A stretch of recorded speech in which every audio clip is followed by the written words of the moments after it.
no sentido de precarizar a educação pública e privilegiar as instituições privadas. Isso a gente acompanhou no Programa Universidade para Todos, isso a gente acompanha com o ranqueamento do Sistema Nacional de Avaliação do Ensino Superior, isso a gente acompanha com as parcerias público-privadas sendo desenvolvidas, com a Lei de Inovação Tecnológica inserindo nas pesquisas e nos projetos apresentados nas diversas universidades desse país.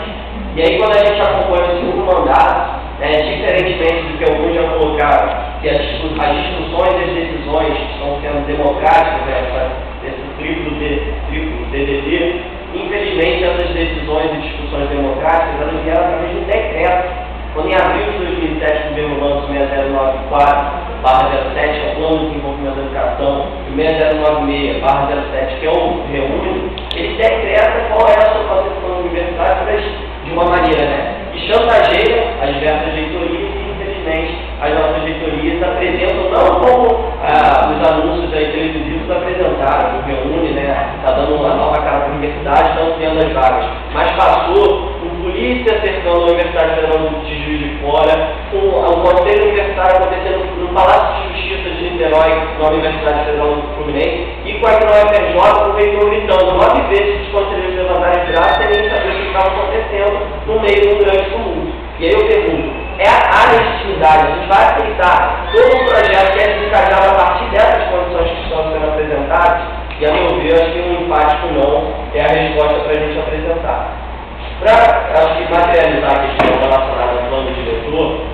a gente tem o seguinte, como muito bem o professor Marconi colocou, esse projeto não é meramente um reordenamento espacial. Assim como a gente acompanhou diversos projetos apresentados para reforma urbana do Rio de Janeiro, reformas espaciais das instituições escolares, tudo isso está ligado diretamente a uma concepção pedagógica e política de educação, a uma concepção pedagógica e política que está por trás desse reordenamento espacial. E isso está no meu. Quando a gente está colocando aqui que melhores condições de trabalho que estão sendo perspectivadas, que estão nas perspectivas dos professores e dos funcionários técnicos administrativos, a gente tem que levar em conta que a UFRJ até 2020 vai ter que dobrar a relação de aluno-professor. E aí eu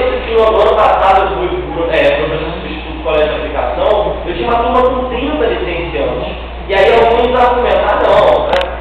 formação de professores não tem problema, tem muitos alunos. Agora, por que na medicina tem um professor com 3, 4, 5 alunos e para a formação de professores isso não acontece? Como está essa hierarquização dos saberes, que eu acho que a gente deve combater, diferentemente de usar aqui como a questão o perfil dos alunos pode ir para determinado local. Pelo contrário, a gente tem que pensar aqui qual é a concepção de educação e formação de professores que a gente precisa desenvolver. E além do mais, todo esse plano diretor que está consubstanciado nesse momento, as diretrizes dele, todo o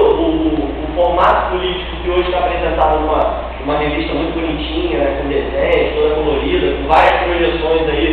de articulação com a prefeitura, com o governo, de metrô, de trem, de várias coisas que vão acontecer, ele passou durante as férias por conta de uma manobra, eu creio que parte do Conselho Universitário acabou realizando, e isso foi empurrado pela parte da instituição, do conjunto da comunidade acadêmica. E aí, para finalizar, eu queria só estar relacionando isso, a gente está vivenciando um momento aí, uma crise econômica internacional se coloca no cenário do sistema capitalista, e a gente vê que quem está pagando, a pretensão dos governantes é que os trabalhadores, a juventude, paguem por isso. Então, cortes de verba já são anunciados, flexibilização de direitos, uma série de questões que jogam para a gente a responsabilidade de unificar as nossas lutas, professores, estudantes e técnicos, para não permitir que, por exemplo, cortes de verbas que o professor Jailson já anunciou, realmente se materializem. Aí a gente vê os lucros exorbitantes de banqueiros, latifundiários, de instituições privadas sendo privilegiadas e a educação pública cada vez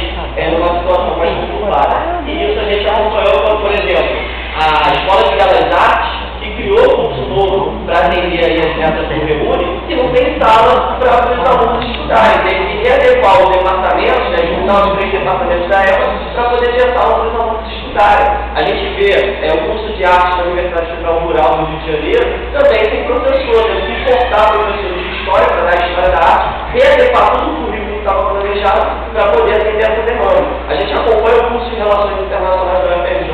num grande balaio, primeiro está no CSH, no CCJE, depois na PRIFIC, e agora está funcionando no subsolo do Centro de Ciências da condição de criação, de expansão de vagas que a gente quer? É uma multiplicação de diplomas para atender as demandas dos organismos internacionais ou é uma efetiva democratização do ensino? Infelizmente, não é essa a política do governo Lula que está sendo implementada. E aí, para finalizar, eu gostaria de ratificar aqui posicionamento de que a Faculdade de Educação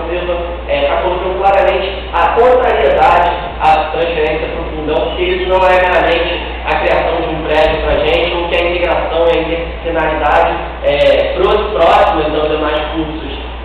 a formação das licenciaturas, isso é garantido. A gente vê várias universidades que é tudo no mesmo prédio,